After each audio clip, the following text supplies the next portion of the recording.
Yeah, well, absolutely. Okay, so the rhetoric, though, even though it was partisan in nature, he did blame Republicans by name. I didn't hear gun. I didn't hear hostage. I didn't hear kidnapping. I didn't hear jihad. I didn't hear, all those code words and the violent rhetoric. So can we gauge from that as they're sitting at the White House right now talking, that maybe they're a little friendlier? Well, that is progress, isn't it? Yeah, I guess. Sad to say, but yes.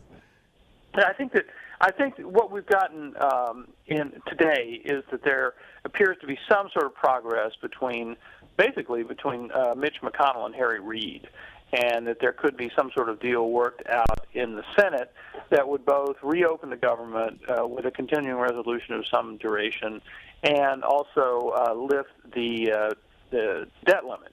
Now, the question is, what happens with the House? I mean, the Senate and the President can't just make a deal and leave the House out of it.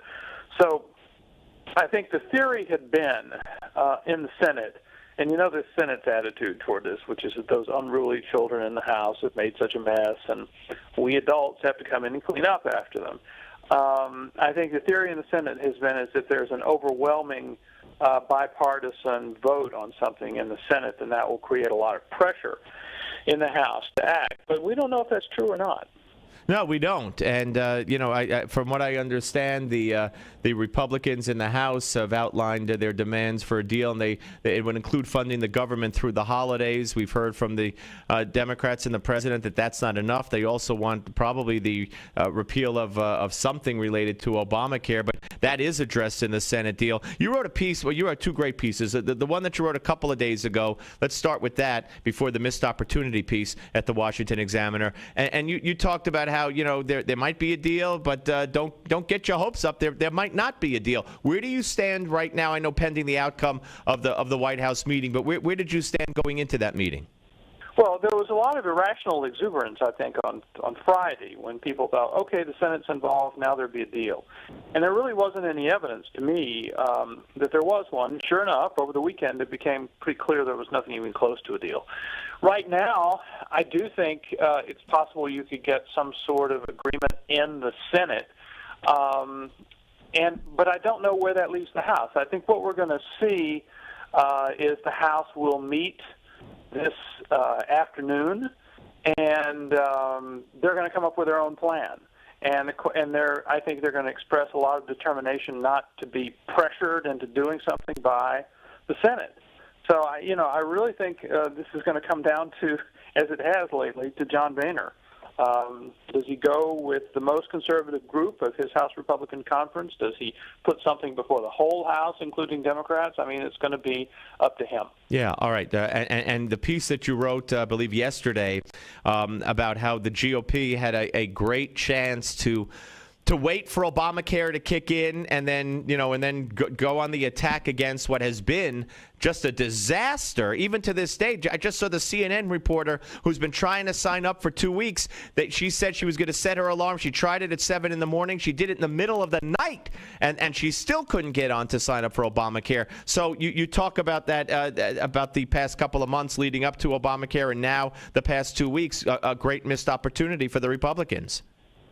Yeah, I think there's a lot of Republicans who think that, which is that what if they, in the midsummer, instead of taking this path of trying to defund Obamacare, which failed, what if they had instead launched sort of an all-out campaign involving all top Republicans in Washington, governors, state and local officials, all sorts of people, to really try to point out all of these weaknesses in Obamacare. I mean, we had all sorts of signals that things were not going well. We had predictions of a train wreck. We had worries that the exchanges would be a, quote, third world experience.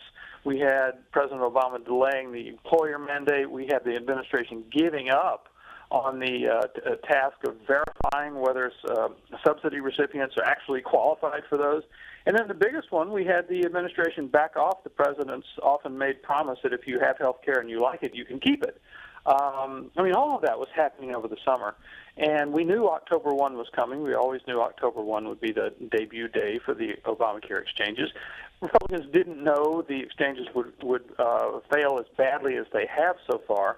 but there was so much to talk about. Then in September, we started getting reports of families and people receiving letters from their insurers saying their insurance was canceled, or their premiums were going way up, or their deductibles were going up, or both.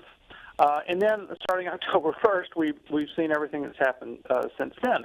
And so I think there are a number of Republicans who thought, instead of trying to defund this legislatively, failing and ending up with a government shutdown, what if we had just pounded this every single day? And we're continuing to pound this every day.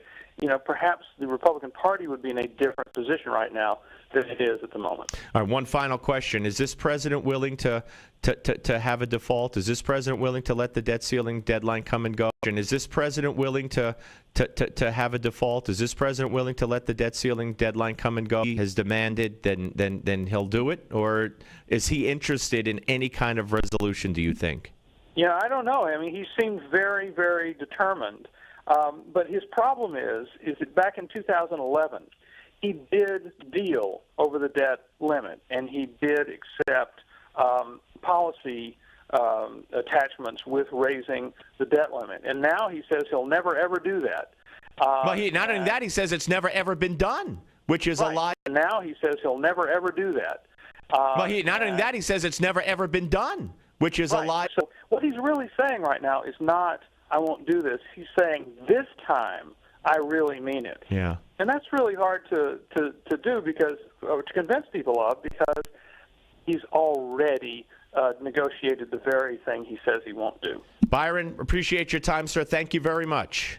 Thank you, Steve. Take care. Byron York, ladies and gentlemen, chief political correspondent at the Washington Examiner. And check out those two columns at WashingtonExaminer.com that I was talking about. All right. Let's throw it open to you if you want to weigh in. We have a new number, by the way, I should point out. The old number works, so don't panic. It'll work for the rest of the week, 855-777-9660. But how about this for a cool number? 877-Newsmax. How do you like that? 877-Newsmax. And we have to figure out what those numbers are, the corresponding numbers. But for now, 877-Newsmax. Love to hear from you. Right here on the Steve Malzberg Show, Newsmax TV and radio.